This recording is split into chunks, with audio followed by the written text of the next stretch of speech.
सच्चिदानंद रूपाय विश्वोत्पत्त्यादिहेतवे तापत्र विनाशाय श्रीकृष्णाय वयं नमः।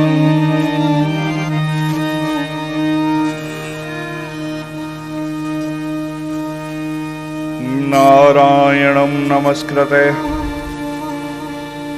नरं चैव नरोत्तमं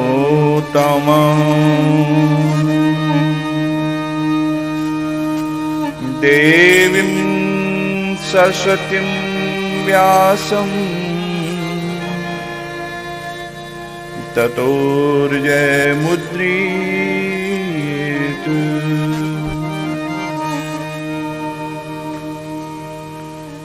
गुरुर्ब्रह्मा गुरुर्विष्णु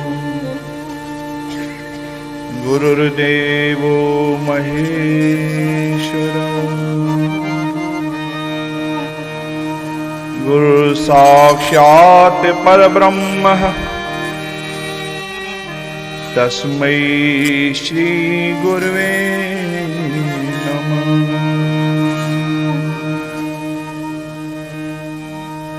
तस्मै श्री गुरुवे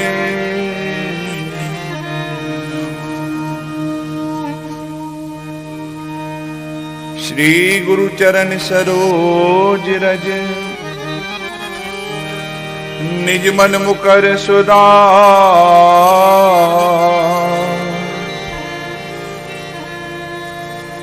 बरनौ रघुवर विमल जस जोदायक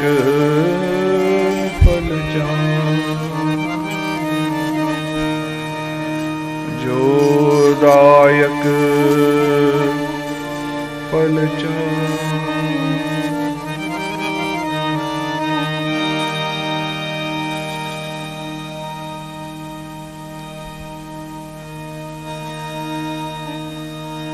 उस ब्रह्मांड कोटि नायक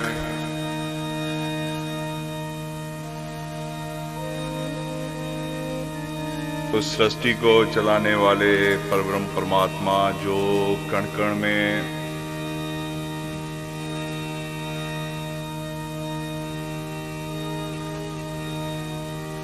हमें तो सहारा बाद में ऐसे मस्तों का सहारा जो पहले हैं,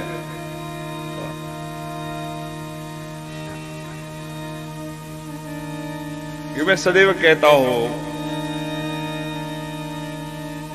दो प्रकार से ही ये जीव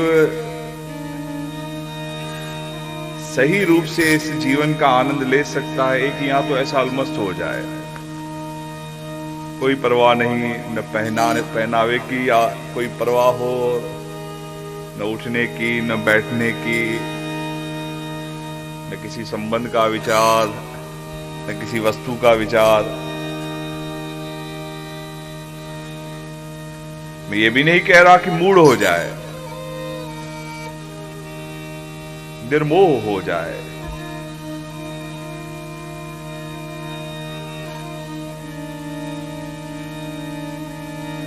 या दूसरा स्तर होता है जब आदमी सब किसी को जान लेता है।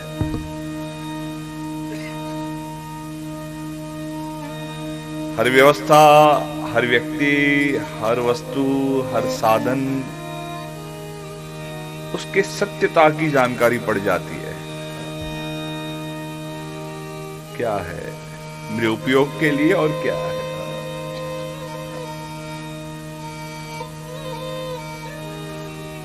तो ये है भी हकीकत। प्रसन्न रहना है तो ये इस प्रकार का विचार तो कहीं न कहीं करना पड़ेगा। उस दिन कहीं था किसी के घर में, तो मैंने उनको मुझसे प्रश्न कर रहे थे कि साईं जी हमको अध्यात्म का सही रूप, सही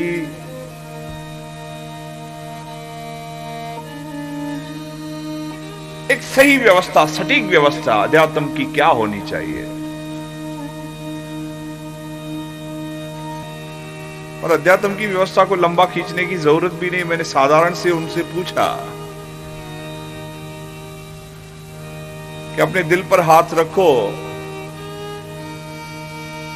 और रखकर कहो कि आपको सचमुच क्या चाहिए, जिसके कारण आप सब कुछ छोड़ सकते हो। व्हाट इज योर प्रायोरिटी, जो सबसे प्राथमिकता। अध्यात्म वहीं से आरंभ होता है कि इस बात को जान लेना कि हमारी सत्य आवश्यकता क्या है। व्हाट इज अवर रिक्वायरमेंट, आवश्यकता क्या है।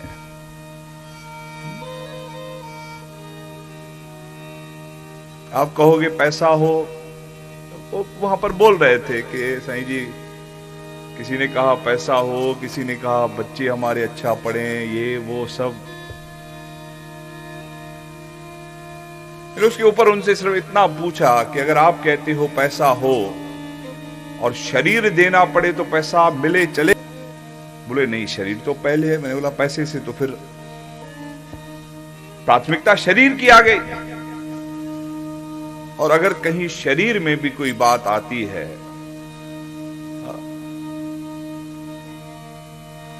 भगवान न करे शरीर के किसी अंग में कोई रोग लगे।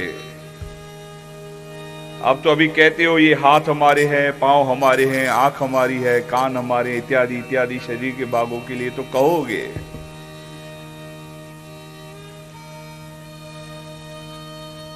लेकिन किसी अंग के कारण पूरे शरीर को नुकसान पहुंचता हो तो डॉक्टर कहे कि ये अंग अगर, भगवान न करे, डॉक्टर कहे कि ये अंग आपको काटना पड़ेगा, नहीं तो पूरा शरीर, तो कहोगे काट दो। शरीर बचाना है तो इसको भी काट दो, क्योंकि ये जावे तो ये भी जावे। तो प्राथमिकता जीव की यही होती है कि मेरा जीवन बहुत अच्छे ढंग से, सुखमयता से, बहुत आनंद से गुजरे। अध्यात्म का अर्थ यही है, बस आपको उसकी पहचान करवाना। तो वही बात मैं कह रहा था कि लोग ऐसे ही प्रसन्न रह सकते हैं। एक, या तो वो बिल्कुल अपने आप को निर्मोह कर दे,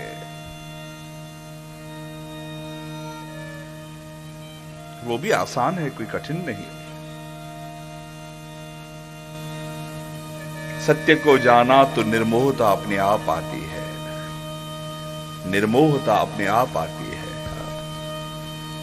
आकर्षण तभी है जब तक हमने जाना नहीं है। इस शरीर का, इस वस्तु का, इस पैसे का आकर्षण तभी है जब तक उसकी कीमत हमने, सही सत्य कीमत नहीं जानी है। एक बार समझ लिए ना,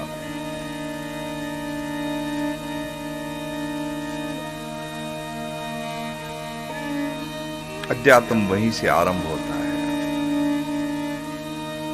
ये सत्संग तो एक तुला है, बस तराजू, एक नाप।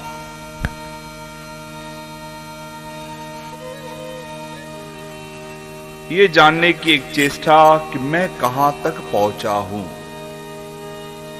ये जानने की एक चेष्टा।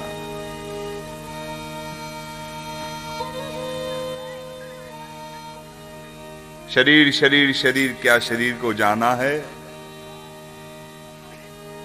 परिवार परिवार परिवार, क्या उसको जाना है?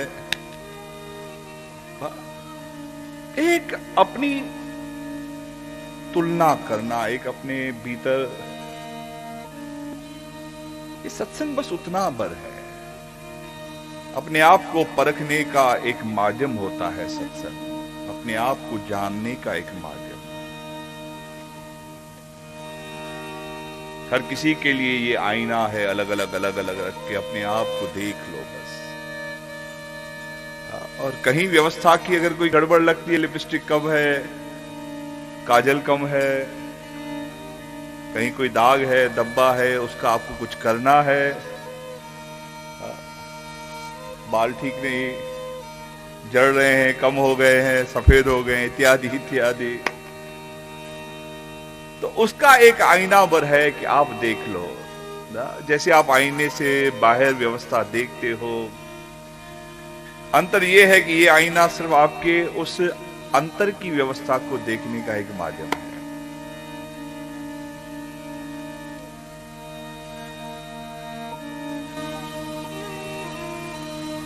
ये बहुमूल्य शरीर लेकर जो हम चले हैं,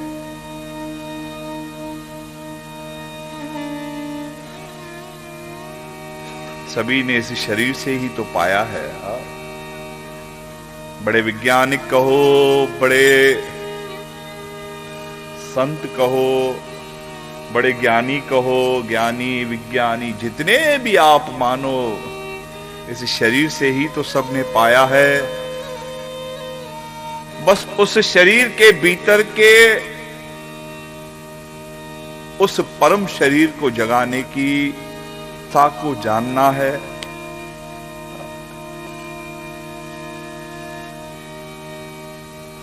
ये तो बहुत छोटी छोटी बातें हैं। ये मिला, ये न मिला, बेटा हुआ, बेटी हुई, ये तो बहुत है।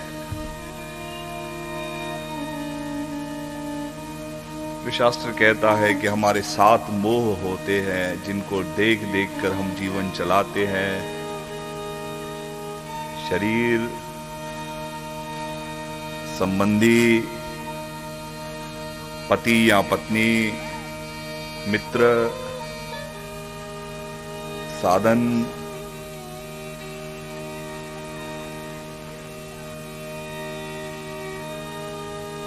गांव, वस्त्र, इस प्रकार अलग अलग हर किसी का अपना अपना मोह होता है। बस उन्हें समझना ही है और क्या है, हम तो बस इसमें ही अटके पड़े हैं। जीवन तो बहुत है, बहुत है, बहुत है। अभी क्या देखा है आपने, अभी क्या जाना है आपने।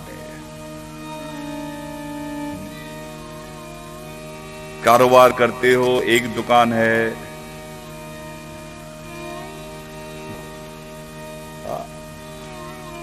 आज एक व्यवसाय में आपको लगता है कल 10 हो, तो है ना लोग ऐसे जो 10 क्या सैकड़ों करते हैं। आपने तो अपनी सिर्फ प्राइवेट लिमिटेड बनाई है, लोगों तो पता नहीं कितनी पब्लिक लिमिटेड लेकर चल रहे हैं। वो भी तो इंसान है, इस शरीर से कर रहे हैं।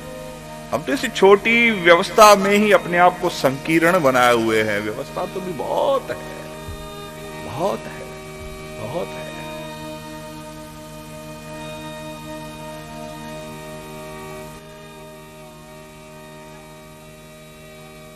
जो आपको आपका चित्र दिखावे, जो आपको आपकी असलियत दिखावे,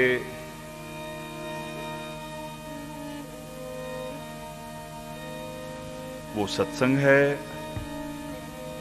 और उसी व्यवस्था के लिए प्रतिवर्ष या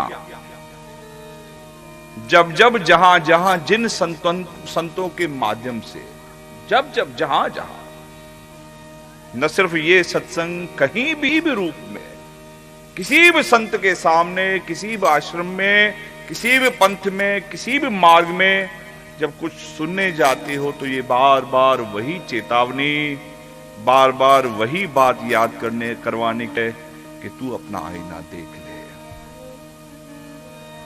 एक निवेदन करूंगा, इतनी ईमानदारी अपने साथ जरूर रखो। मैं सिर्फ साधारण सा अपना सत्संग आरंभ करने से पहले आपको समझाने की चेष्टा कर रहा हूं कि जीवन का जिसे हकीकी मका, जो सचमुच का, वो कुछ और है।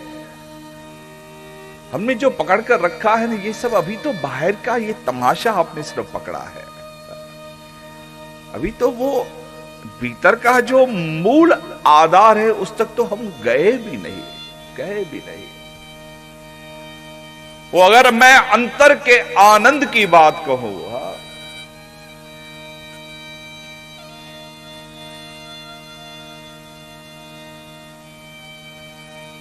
जहां हर प्रतिकूल अनुकूल व्यवस्था में आप समान रहो। आवश्यकता है। माफ करना, मैंने पहले भी आपको कहा है कि जीवन एक सा कभी नहीं चलता, ना ही चलेगा। अगर आपने मान लिया है कि जीवन एक सा चलेगा तो आप अपने आप को ठग रहे हो, अपने आप को मूर्ख बना रहे हो। जीवन एक सा नहीं चलेगा, नहीं चलेगा।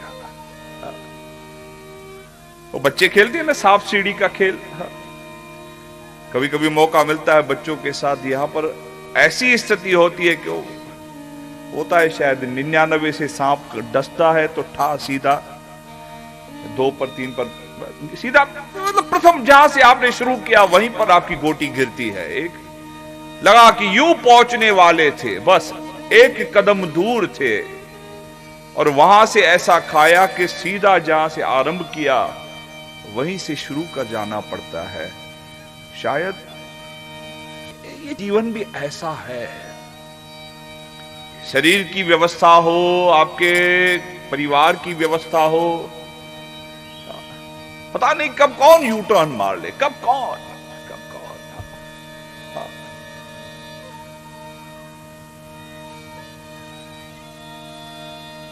जिस प्रकार आप अकेले हो और आपके साथ दौड़ने वाले ये सारे लोग हैं। माफ करना, आप अकेले नहीं दौड़ रहे हो इस दुनिया में। ये सारी की सारी दुनिया आपकी तरह ही दौड़ में है। हर किसी को चाहिए, कोई पीछे रहना नहीं चाहता, हर किसी को चाहिए, कहीं न कहीं से चाहिए। तो कौन कब कहां से धक्का दे देवे, ये होगा। ये नहीं कहता कि डरो इससे, मैं कहता हूं ये होगा, ये होगा। कभी कोई छूट जाएगा, कभी कोई मिल जाएगा, ये होता है।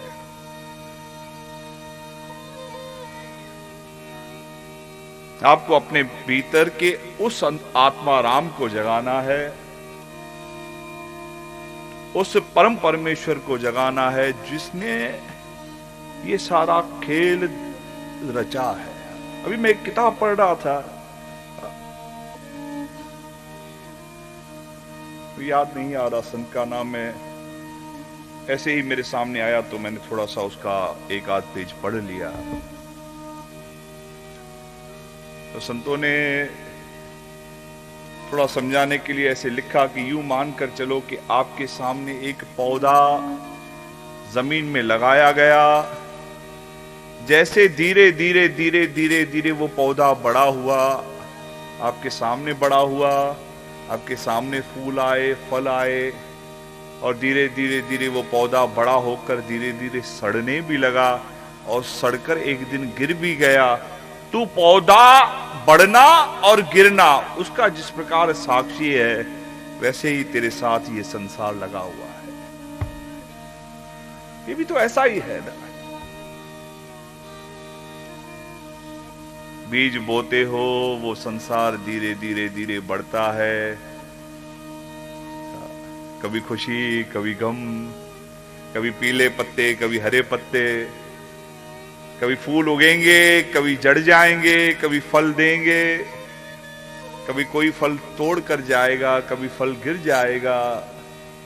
कभी कभी ऐसा भी होता है कि पेड़ सड़ भी जाता है, फिर नया लगाना पड़ता है।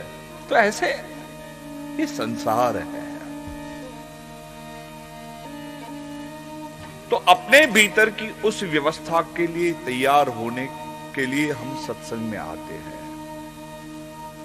ये संतों का सहारा